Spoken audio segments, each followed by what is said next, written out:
C'est un honneur pour moi d'être présent ici aujourd'hui sur invitation de Madame la Présidente pour vous accompagner dans ce forum si important. Nous avons tenu à être ici pour parler un peu de la migration irrégulière qui est un sujet brûlant de l'heure et aussi dû au fait que cette semaine nous avons célébré la Journée internationale du migrant. Cette journée a été célébrée de façon assez sobre vu pour le problème de la pandémie de coronavirus auquel nous faisons tous face. Je vais essayer d'être court dans la présentation que je voudrais faire pour dire que pour l'OIM, nous considérons que la migration, si elle est faite dans le bon sens, dans le bon ordre, bénéficie et le migrant, bénéficie aussi le pays de départ, bénéficie aussi les pays d'accueil des migrants. Nous allons classer la migration en deux catégories en général.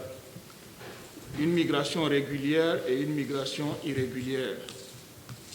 Et pour ce qui concerne la migration régulière, nous allons dire que nous avons au niveau de l'Afrique de l'Ouest, parce que notre bureau régional couvre l'Afrique de l'Ouest et du Centre, nous avons 11,9 millions de migrants ouest-africains de l'Afrique de l'Ouest et du Centre qui sont dans d'autres pays. 66% de ces migrants-là sont dans la région. Nous allons aussi dire qu'il y a 9,5 millions de migrants qui vivent en Afrique de l'Ouest et du Centre. De ces 9,5 millions de migrants qui vivent en Afrique de l'Ouest et du Centre, 82% sont de l'Afrique de l'Ouest et du Centre.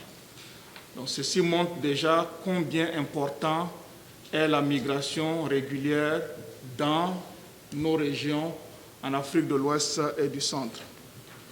Mais la migration qui attire beaucoup notre attention, c'est la migration irrégulière du fait qu'il y a sur la route de la migration irrégulière beaucoup de violations des droits de l'homme et aussi beaucoup de pertes de vie humaine. Récemment, nous avons fait le témoignage de beaucoup de pertes de vie humaine sur la route menant vers les îles Canaries. Je voudrais ici profiter de cette occasion pour présenter mes condoléances à toutes les familles qui ont perdu un digne fils et à tous ceux qui ont été blessés au cours du voyage. Je voudrais ici aussi souhaiter un prompt rétablissement à ces personnes-là. Aux familles, tous les encouragements que nous pouvons donner, nous présentons vraiment tous les encouragements aux familles. Pour ce qui est encore de la migration irrégulière, je voulais parler un peu des routes de migration irrégulière qui sont utilisées. Ces routes, il faut dire qu'elles sont dynamiques, donc changent en fonction du temps. Avant d'arriver ici au Sénégal, j'étais représentant de l'OIM au Mali. Là, j'ai vu beaucoup de jeunes Sénégalais, Gambiens qui ont traversé le Mali pour aller vers l'Europe. De la période 2014 jusqu'à 2016, jusqu'à une partie de 2017, le flux de migrants qui passaient vers le Mali pour aller vers l'Europe, le Sénégal et la Gambie constituaient la population la plus forte. Donc après, il y a eu des changements et donc le leader, enfin pas le lead, mais le plus grand nombre venait plutôt après 2017, le plus grand nombre venait de la Guinée. Et ensuite, après la Guinée, c'était le Mali qui faisait le plus grand nombre. Donc, en fonction du temps, les flux changent. En fonction du temps aussi, les routes changent. Quelles étaient les premières routes? Les premières routes, c'était les routes qui partaient, quand je dis, en fonction du temps, je parle de 2013 jusqu'à maintenant, parce que si on veut descendre plus bas, il y a d'autres routes aussi qui existent. Les routes de 2013 jusqu'à maintenant, principalement c'était Sénégal, Mali, du Mali vers le Niger vers la Libye, et de la Libye pour monter vers l'Europe. Et cette route-là a continué à être utilisée pendant longtemps, mais quand le Niger a augmenté le contrôle au niveau des frontières, nous avons vu que la route a changé légèrement. Donc, au lieu de passer au Niger, les migrants ont commencé à passer partir du Mali vers l'Algérie, de l'Algérie en allant vers la Libye, donc contournant ainsi le Niger. Quand il y a eu le problème de la vente des migrants au niveau de la Libye, la route a aussi changé. Donc, au lieu d'aller en Libye, les migrants ont commencé à privilégier le Maroc. Et donc, depuis 2 ans, 3 ans, le Maroc est devenu le pays principal de transit des migrants avant d'arriver en Europe. Et le Maroc ayant, depuis quelque temps, durci les contrôles au niveau des frontières, nous avons vu que la route de l'Atlantique a commencé à être utilisée. Donc cette route de l'Atlantique a repris, parce que c'est une ancienne route, dans les années 2006-2007, c'était une des routes principales qui était utilisée. Donc à partir du moment où le contrôle a commencé à être difficile au niveau du Maroc, l'ancienne route a commencé à être utilisée. Mais avec la Covid-19, nous avons remarqué que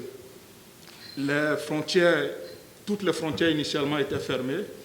Après l'ouverture des frontières aériennes, les frontières terrestres sont restées quand même fermées pour la majeure partie. Donc avec le problème de l'emploi, avec le problème de transfert de fonds qui commençait à se raréfier, nous avons vu que le nombre de migrants qui ont commencé à prendre la route de la mer a augmenté. Déjà, dans les mois de septembre, octobre, jusqu'à novembre et décembre, nous avons vu que le nombre de migrants partant des côtes pour arriver dans les îles Canaries est pratiquement 10 fois plus grand que le nombre que nous avions dans les années 2019. La moitié de la population est âgée de moins de 18 ans. Les moins de 20 ans représentent 52,7% et les enfants âgés de moins de 15 ans constituent 42,1% de la population globale. Avec un taux de croissance d'environ 2,5%, le Sénégal fait partie des pays dont la population double tous les 25 ans. Cette population se caractérise aussi bien par sa jeunesse que par le fort taux de chômage des jeunes. Chaque année, environ 200 000 demandeurs d'emploi arrivent sur le marché du travail. Une faible portion de cette main-d'œuvre parvient à trouver du travail. Cela tient au fait d'abord que l'économie sénégalaise n'est pas suffisamment forte et diversifiée. Pour générer des emplois en rapport avec la disponibilité de la main-d'œuvre théorique, à cela s'ajoute le manque de qualification professionnelle. Plusieurs initiatives ont été développées par les pouvoirs publics pour lutter contre le chômage des jeunes. La mise en place des stages comme de mécanismes juridiques d'insertion des jeunes diplômés dans le monde du travail, la mise en œuvre de la Convention nationale État-employeur, l'Agence nationale de la promotion de l'emploi des jeunes ANPEJ et l'agence mise en place par le gouvernement en vue d'assurer la mise en œuvre de la politique de promotion de l'emploi des jeunes. La délégation générale de l'entrepreneuriat rapide des femmes et des jeunes d'AIR a aussi pour mission de contribuer à la résolution du chômage et du sous-emploi, de la pauvreté et de la précarité. Le renforcement des moyens alloués aux dispositifs à l'appui à la formation professionnelle tels que le Fonds de financement de la formation professionnelle et technique, 3FPT, l'Office national de la formation ONFP, et en plus d'autres agences qui s'activent dans le domaine. La pandémie du Covid-19 a eu un impact négatif sur la formation et l'insertion professionnelle. Beaucoup d'entreprises ont suspendu leur collaboration avec les structures de formation.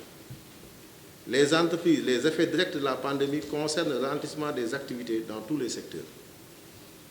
Les emplois ont été sauvegardés dans le public, mais difficilement dans le privé, qui a enregistré une baisse de salaire chez certaines composantes de la population active.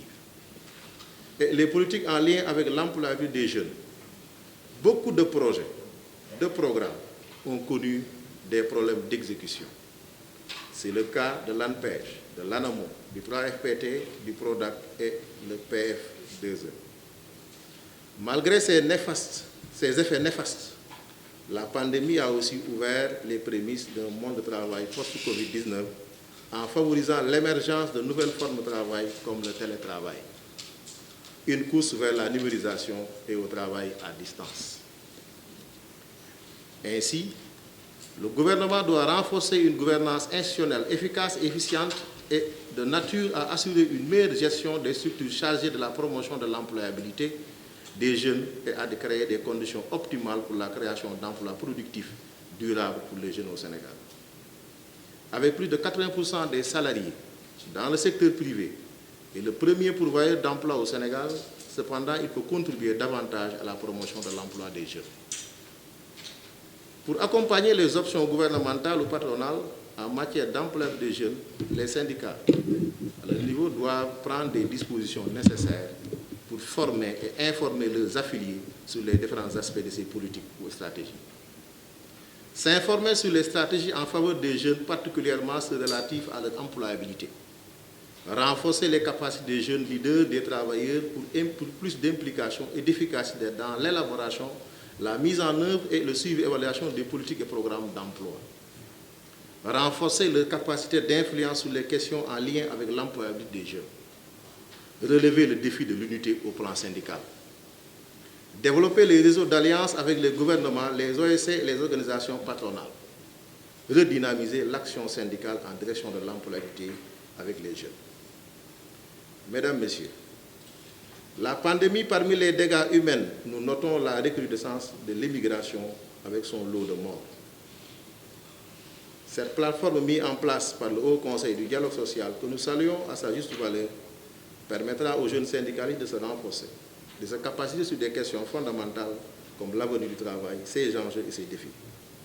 Madame la Présidente, les camarades vous invitent à plus d'accompagnement pour non seulement assurer la relève, mais d'apporter leur contribution dans les politiques de l'emploi des jeunes au Sénégal. Je ne saurais terminer sans remercier les camarades de leur confiance qu'ils ont accordée à ma modeste personne, ainsi que les camarades jeunes membres de la commission scientifique. Je vous remercie. Madame la Présidente du Haut Conseil pour le dialogue social du Sénégal, Mesdames et Messieurs les représentants du gouvernement, Mesdames et Messieurs les représentants des organisations d'employeurs et de travailleurs, chers invités, chers participants, chers amis de la presse, Mesdames et Messieurs, c'est un réel plaisir pour moi d'être avec vous aujourd'hui et vous parler de ce thème passionnant qu'est l'emploi des jeunes. Il y a aujourd'hui dans le monde 64 millions de jeunes chômeurs et 145 millions de jeunes travailleurs vivant dans la pauvreté. L'emploi des jeunes reste un défi mondial, mais aussi une préoccupation politique majeure. En Afrique subsaharienne, le taux de chômage reste relativement faible, certes, car la grande majorité des jeunes actifs au travail ne peut pas se permettre de ne pas travailler. Cependant, ces jeunes souffrent régulièrement de sous-emploi et du manque de conditions de travail décent. Sur les 38,1% du total des travailleurs pauvres en Afrique subsaharienne, les jeunes représentent 23,5%. Les jeunes femmes ont tendance à être plus défavorisées que les jeunes hommes dans l'accès au travail et font face à des conditions de travail pires que leurs homologues masculins. L'emploi dans l'économie informelle ou l'emploi informel tout court est devenu désormais la norme. L'agenda 2030 de l'Union africaine, l'Afrique que nous voulons, réaffirme que le chômage, particulièrement celui des jeunes, doit être éliminée de notre continent et que les populations africaines aient pleinement accès à l'éducation, à la formation, aux compétences, mais aussi aux technologies pour accéder d'une manière digne au marché du travail. Les jeunes Africains sont confrontés à de nombreux défis. Ils vivent dans des conditions, surtout des économies en croissance, mais pas capables de générer suffisamment d'emplois, affectés par le changement climatique et par la dégradation de l'environnement qu'entraînent des défis significatifs en termes de création de richesses, mais aussi en termes de création d'emplois. Sans mentionner la crise économique liée à l'épidémie de la COVID-19. Le Sénégal est un pays de jeunes. Les moins de 20 ans représentent 55% du total de sa population. Et comme dans d'autres pays de l'Afrique, la croissance de ces jeunes se poursuivra dans un avenir prévisible. L'employabilité est définie dans la recommandation 195 de l'OIT sur le développement des ressources humaines, comme les compétences et les qualifications qui améliorent la capacité de l'individu à utiliser l'éducation et les opportunités de création et de formation disponibles afin de sécuriser, mais aussi de conserver un travail décent, progresser au sein de l'entreprise et entre les emplois et pour faire face à l'évolution de la technologie et les conditions meilleures du marché du travail. Contribue également à l'employabilité, l'accès à l'éducation et aux opportunités de formation, une bonne motivation à poursuivre des opportunités et une aptitude à tirer profit des possibilités d'apprentissage de façon continue, ainsi qu'un socle de compétences professionnelles, qui soient surtout des compétences professionnelles clés. Ces compétences clés sont généralement acquises au milieu du travail, mais le manque d'opportunités pour les jeunes sur le marché de l'emploi a un impact significatif sur leur acquisition. Certaines initiatives peuvent aider à minimiser ces impacts, tels que, entre autres, améliorer l'accès à l'enseignement secondaire et la formation professionnelle et le suivi des étudiants et apprentis afin d'assurer leur participation effective aux formations et leur certification. Intégrer la formation aux compétences techniques avec la lecture, l'écriture et les mathématiques de base, la pensée créative et les compétences clés pour l'employabilité. Mettre l'accent sur le renforcement de la capacité d'emploi de chacun plutôt que de se concentrer simplement sur la recherche d'emploi pour les jeunes. Ouvrir des opportunités d'acquérir des professionnels clés pour l'employabilité aux jeunes déscolarisés, y compris ceux qui ont abandonné l'école, les déscolarisés, et qui travaillent beaucoup dans l'économie informelle. Ces jeunes, hommes et femmes, n'ont souvent d'accès aux formations par l'éducation, mais également il n'y a pas de formation disponible pour leur permettre d'acquérir les compétences clés pour l'employabilité. Faciliter la reconnaissance des compétences clés pour l'employabilité en dehors du lieu de travail, par exemple dans les activités à la maison, la communauté, la salle de classe ou des environnements récréatifs. Promouvoir la participation et le soutien actif des principales parties prenantes, les jeunes, les employeurs, les syndicats, les instituts de formation et d'enseignement et écoles professionnelles, les administrations nationales, régionales et les collectivités locales, dans la mise en œuvre des apprentissages de qualité qui intègrent les formations à l'école, mais aussi au marché du travail. Finalement, le dialogue social, qui joue un rôle fondamental dans la mise en œuvre des initiatives de promotion de l'emploi des jeunes. Améliorer le dialogue social et la coordination entre le système de formation professionnelle et les services publics d'emploi et les autorités locales facilitent la formation des politiques et stratégies d'emploi. Dans le contexte de la pandémie, la COVID-19, le dialogue social est également important car il permet la mise en œuvre des initiatives d'apprentissage à distance et facilite le développement des compétences clés pour l'employabilité. Madame la Présidente, Mesdames et Messieurs, avec des millions de jeunes Africains qui ont du mal à trouver un emploi dans l'économie formelle, il est aussi essentiel pour l'Afrique de favoriser l'entrepreneuriat afin de mettre leur énergie au service de la transformation économique et du développement industriel du continent africain. Les jeunes entrepreneurs sont les innovateurs et les créateurs d'emplois de demain. Il est donc essentiel de leur donner les compétences et les connaissances appropriées si nous voulons bâtir un continent africain inclusif et moderne. Sur cette question, des avancées considérables ont été faites pour encourager l'entrepreneuriat des jeunes en Afrique comme au Sénégal, bien que ces derniers restent encore confrontés à de nombreux obstacles. En particulier, on peut citer, dans le cadre de la réforme de la formation professionnelle et technique, et avec l'appui du Grand-Duché de Luxembourg, le BIT appuie le Sénégal dans la mise en place d'une stratégie d'intégration et d'internalisation de l'entrepreneuriat au titre du renforcement de l'employabilité des jeunes et de la promotion de l'auto-emploi afin de renforcer leur potentiel d'insertion socio-professionnelle. Et à ce niveau également, le BIT intervient pour renforcer les capacités. Madame la Présidente, chers participants, doter les jeunes de compétences nécessaires et essentielles afin qu'ils puissent profiter des opportunités économiques et de réaliser leur potentiel comme agents de changement.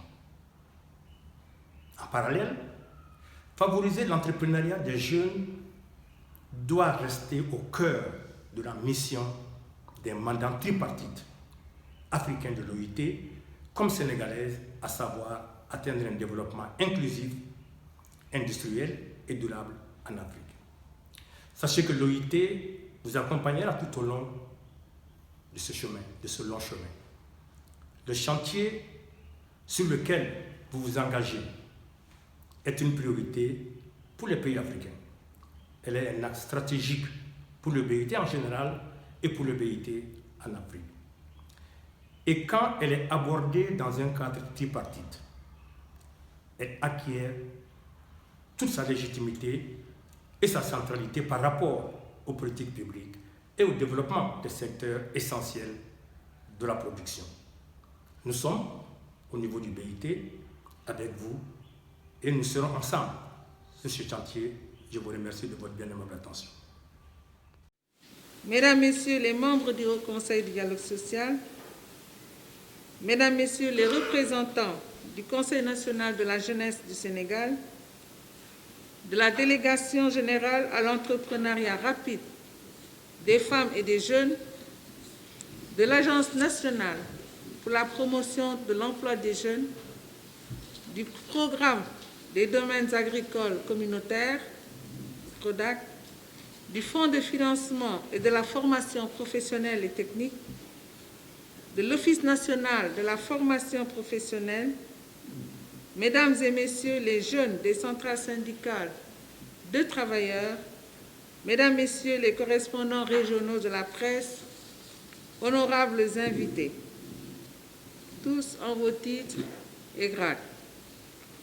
Je voudrais, à l'entame de mes propos et au nom de tous les membres du Haut Conseil du dialogue social et en mon nom propre, exprimer toute ma gratitude à Monsieur le chef de mission de l'Organisation internationale pour la migration et à Monsieur le directeur de l'équipe d'appui technique au travail décent pour l'Afrique de l'Ouest et directeur pays pour le Sénégal, pour avoir accepté de rehausser par leur présence physique et virtuelle cette cérémonie officielle d'ouverture de notre 21e Assemblée plénière consacrée au thème, je cite, « Promouvoir l'employabilité et l'entrepreneuriat des jeunes au Sénégal », avec comme sous-thème la problématique de l'immigration irrégulière ou clandestine. Il y a eu tout un débat philosophique autour de cela. Le choix de ce thème se justifie amplement au regard de son caractère universel.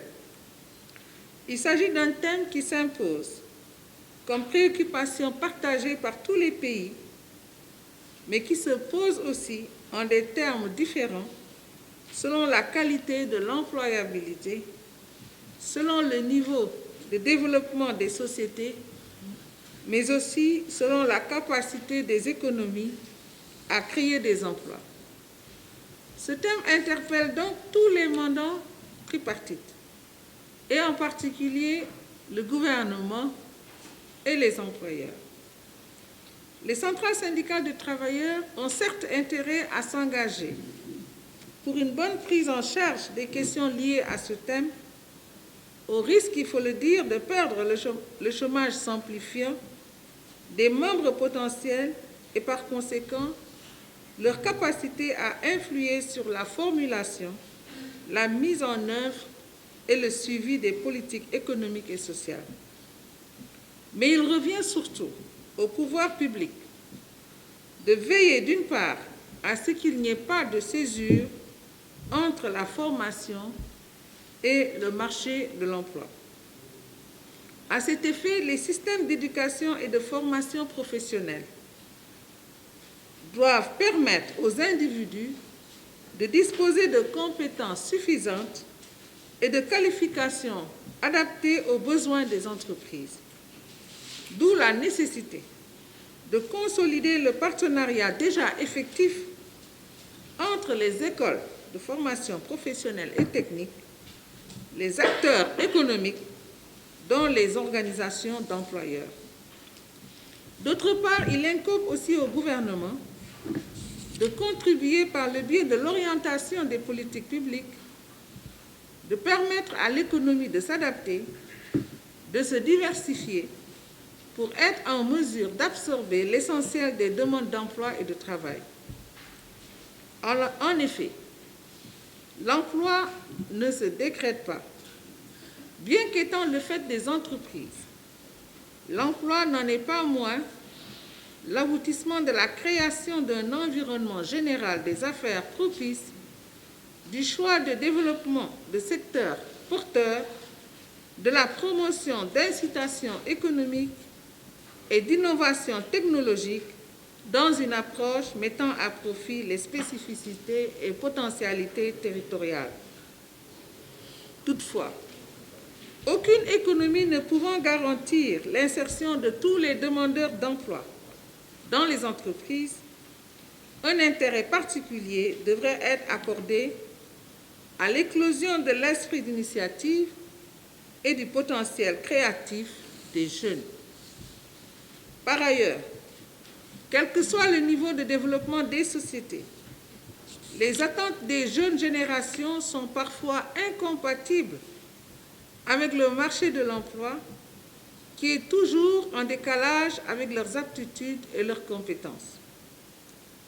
À défaut donc de leur offrir toutes ces opportunités au sein du territoire national, les inextinguibles velléités d'épanouissement économique et social de nos compatriotes vont envahir terre, mer et air en quête de mieux-être vers des pays d'accueil.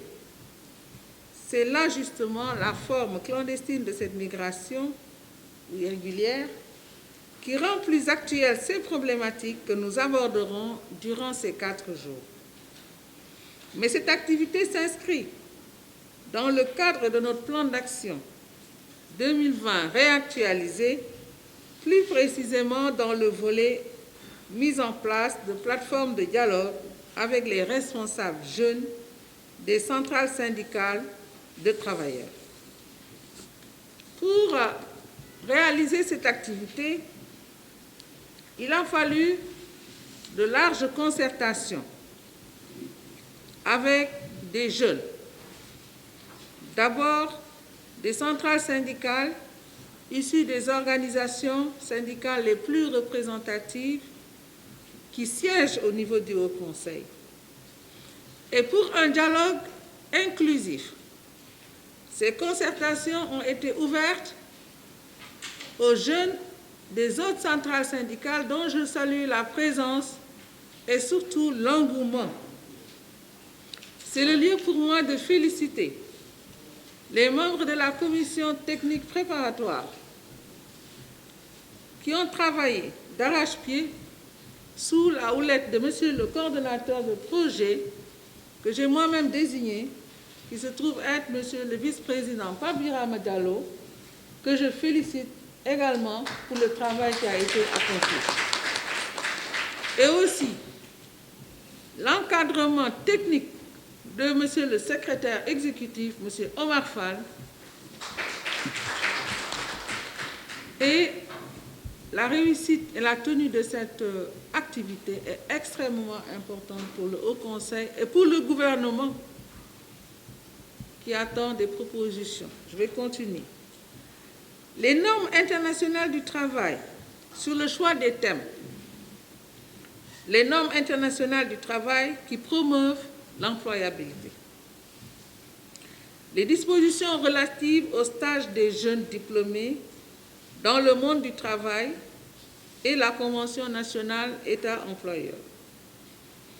Des missions, des objectifs, des cibles, des secteurs et des modalités d'intervention de la Délégation générale à l'entrepreneuriat rapide des femmes et des jeunes qui sont représentés dans cette salle, de l'Agence nationale pour la promotion de l'emploi des jeunes sont également présents, du programme des domaines agricoles communautaires, le PRODAC, qui est également présent, du Fonds de financement de la formation professionnelle et technique, le 3FPT, également présent, et de l'Office national de la formation professionnelle, l'ONFP, qui est également présent.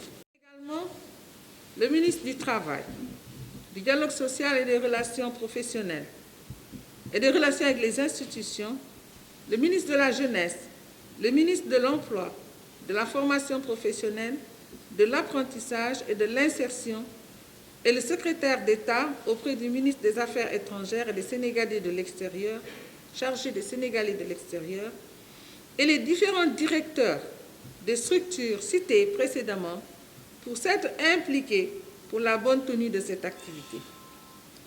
Une mention spéciale à Monsieur le ministre Dame Diop, ministre de l'Emploi, de la formation professionnelle, de l'apprentissage et de l'insertion, qui, malgré son agenda très chargé, il était également à Ziguinchor, elle a tenu le mercredi du Conseil des ministres, viendra donc le mardi 22 décembre 2020 délivrer son message à tous les participants en prélude au forum Regards croisés sur le phénomène de l'immigration clandestine sénégalaise.